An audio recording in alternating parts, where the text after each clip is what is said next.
We have a video call with Joseph Williams, the lead singer from Toto. Good evening in LA. Joseph, can we say Joe?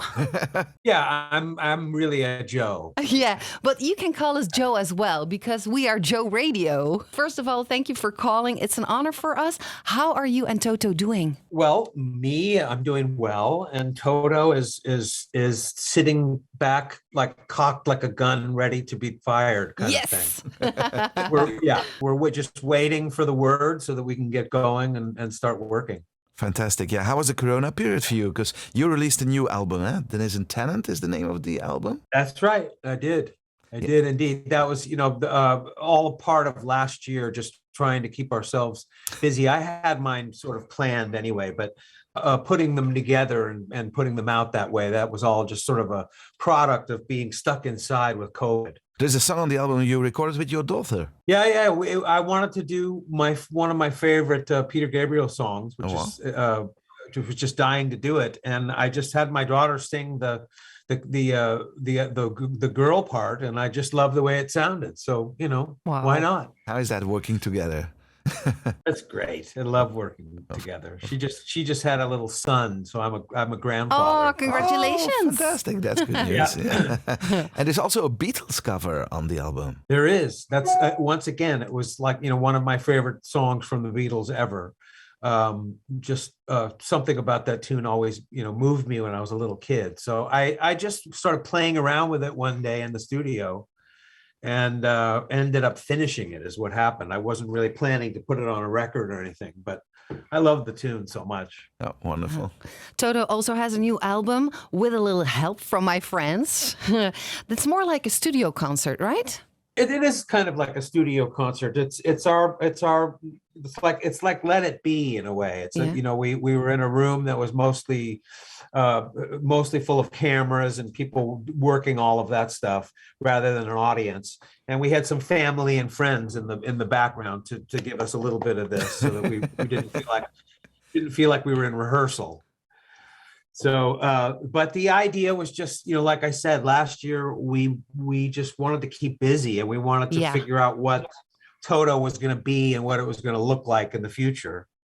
And so we thought that why not do it now? Let's get it together now. And happily enough, we did that show in November last year. So no gardening or another hobby during COVID? Well, my hobby during COVID was making my videos for my record. If you go on YouTube and punch in the name of some of the songs, I made some videos, just homemade videos to go with them, just so that you could watch it. So I got into a little bit of film editing and photography. Yeah.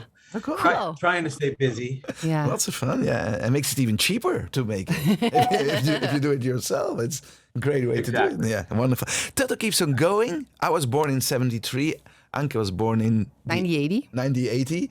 So you're somewhere in the middle. You started 1976, is that right? The band started in 76, and then the first record was recorded in 1977 and I think released in 1978, something like that. Wow, Anke was released 3 years later. Yeah, I know.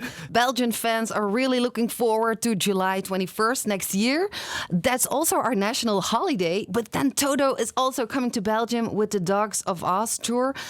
Can you promise us it will be a hell of a party? I can promise you it will be a hell of a party. We've just been looking at all the songs we're going to do in the set. Yeah, and there's more hits from all of the records from Toto than I think we've ever done before. So I think people really want to hear those tunes. So not only the big 3 hits, but a bunch of other ones, and then a couple of inside songs, and then we'll each do one tune from our album. Okay. Oh, yeah, fantastic. It's something I have to tell you. It's a little funny story, but in our Joe Top 2000 last year, Africa was on number 16, Africa. And of course, it's one of your many fantastic songs, because there's a very funny thing about I'm a party DJ also. So I'm playing music as a DJ at big parties with lots of people. And most of the time, which is normal, I play dance music.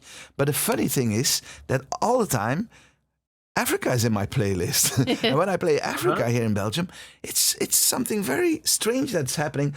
Everybody, young and old, is singing together with me. It's very, very, very funny. How does that come? What is it about that song?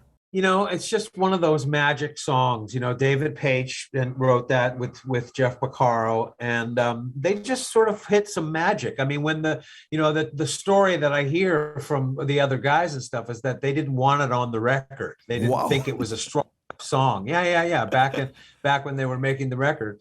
And of course they put it on at the end of the record. They thought, okay, let's just, record it and put it on. And it ended up being the band's biggest hit. And it's lasted for all of this time because it keeps showing up in different versions throughout time.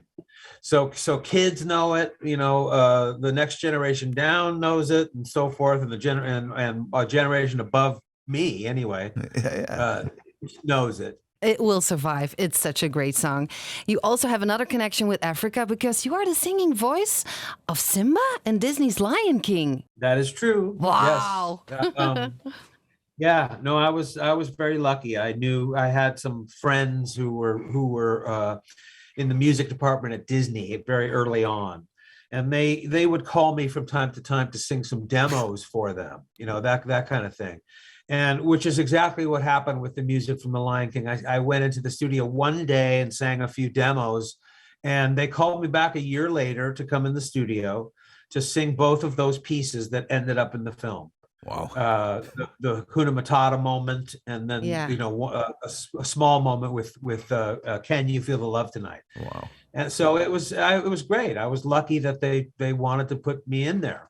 They definitely could have used Matthew Broderick, but they decided they wanted more of a pop voice, singer. But did you inherit that from your father? Your father is a movie legend, John Williams, who wrote the music for Star Wars, Superman, Indiana Jones, etc. Is he doing okay, your father? My father's doing great, and he's 89 years old. Wow. And he's doing very well, and he's actually touring a little bit. He's touring? So yeah. So he's about to go to Dallas to do 2 shows, and then he'll go to Boston after that to do 3.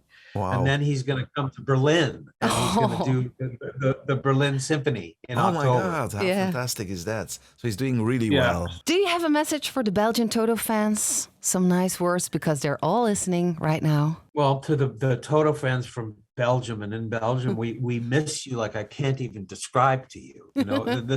This period where we haven't been able to do the jobs that we love to do just because of the whole pandemic situation.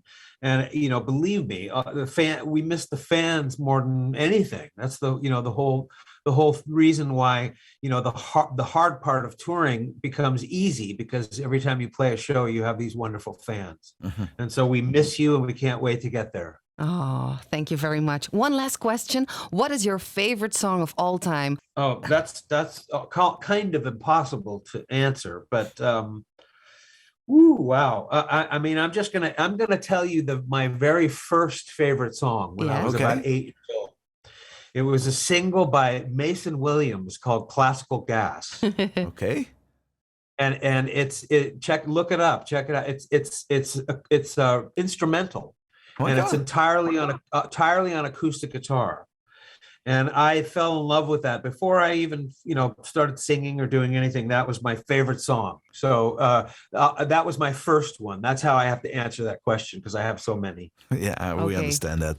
Well, Joe Williams from Toto, thanks for the interview. Fantastic.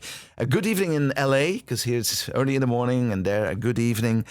Sleep well, and see you next year, 21st of July in Belgium. We'll be there. Bye, Joe. Thank you very much. Bye. Bye. See you, Joe. Bye. Thanks, Joe.